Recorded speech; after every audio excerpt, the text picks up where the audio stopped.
Ellen McCauley at Pray It Off in Syracuse, New York, and I'm talking about patience and perseverance tonight.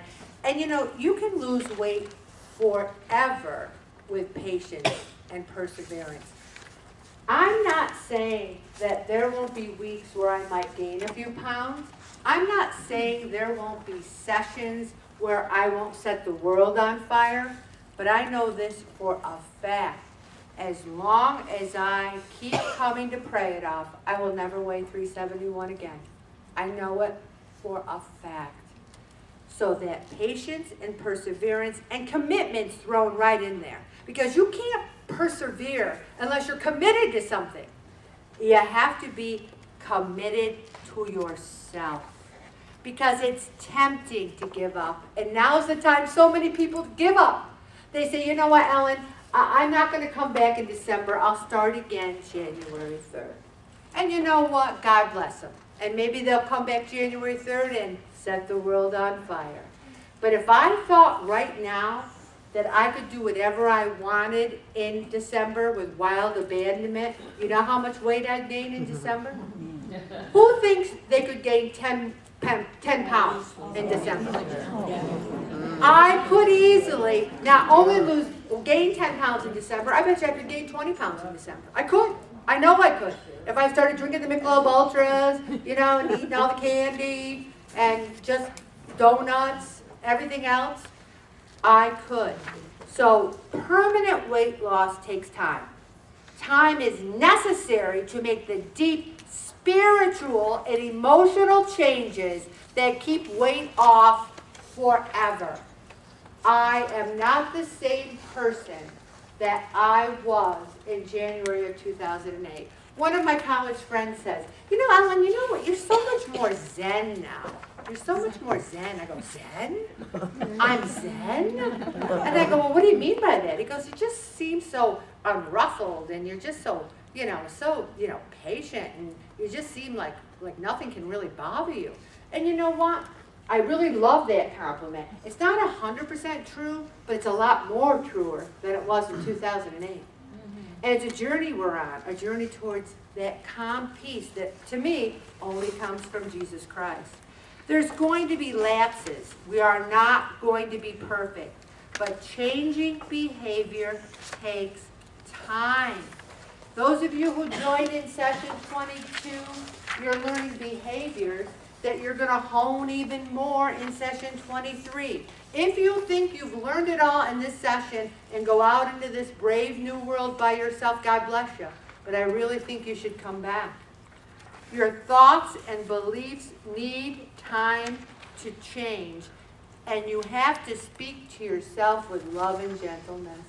You have to say, you know, I don't want this negative thinking anymore. I want to give myself encouraging, uplifting, positive thoughts.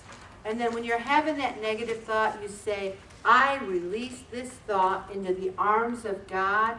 I am patient and forgiving with myself. And I memorized that. Think about it. You're thinking, oh, I'm such a loser, such a failure. I'll never lose weight, keep it off. Wait a minute. I release this thought into the power of God. I release it.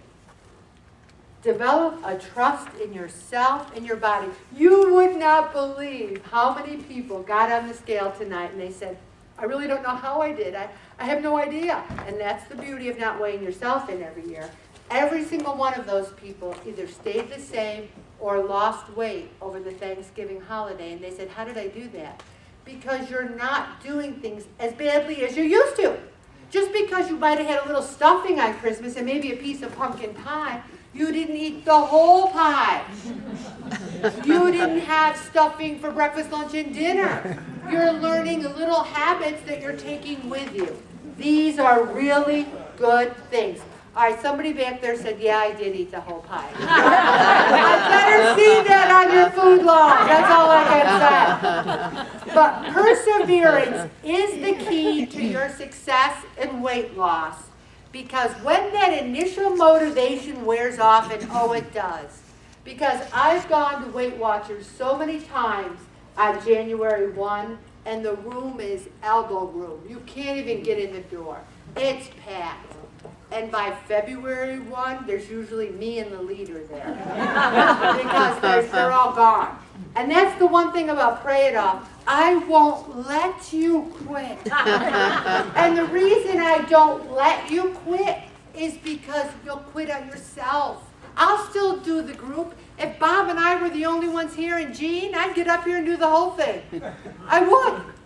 So I'm not doing it for 80, 90, 100 people. I don't want you to quit for yourself.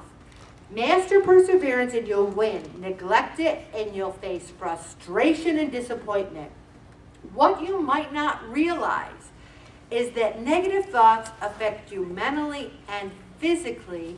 These thoughts, though, are always in your control. Always. Always. You are the master of your mind. The events that happen in your life are real. But the negative thoughts and limitations you put on yourself are in your mind. You have control over these negative thoughts.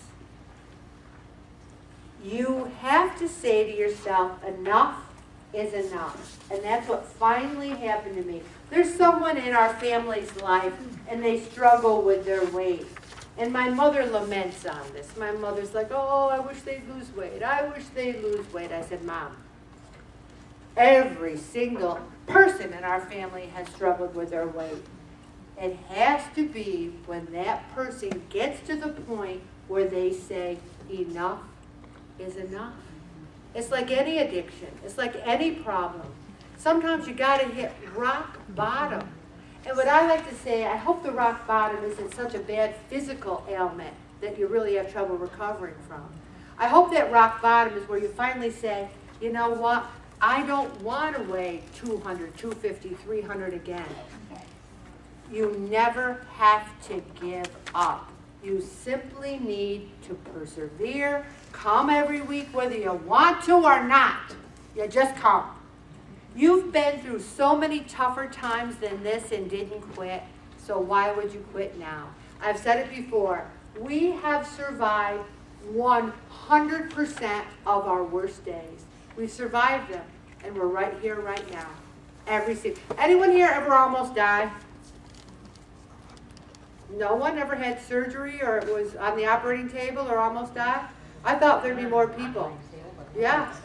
And the thing is, well, how do you know you almost didn't die? You could have been in an almost car accident, perhaps, and someone put, you were like veering off, and I did a 360 on the highway once. But I think a lot of people have survived some pretty terrible things. Visualize yourself on the other side. And here's something else. You procrastinate. And sometimes people think procrastination is because you're lazy. I don't want to lose weight right now. I will when the time is right. It's not that you're lazy. It's that you fear changing. You fear walking away from the cookies and donuts. You fear your life won't have as much meaning without the food in it. There's a lot of fear. But nothing should hold you back from what you want. We have the God-given right to happiness and peace, and fear has no place in that plan. As a matter of fact, fear is the opposite of love, and it always manifests itself in negative thoughts.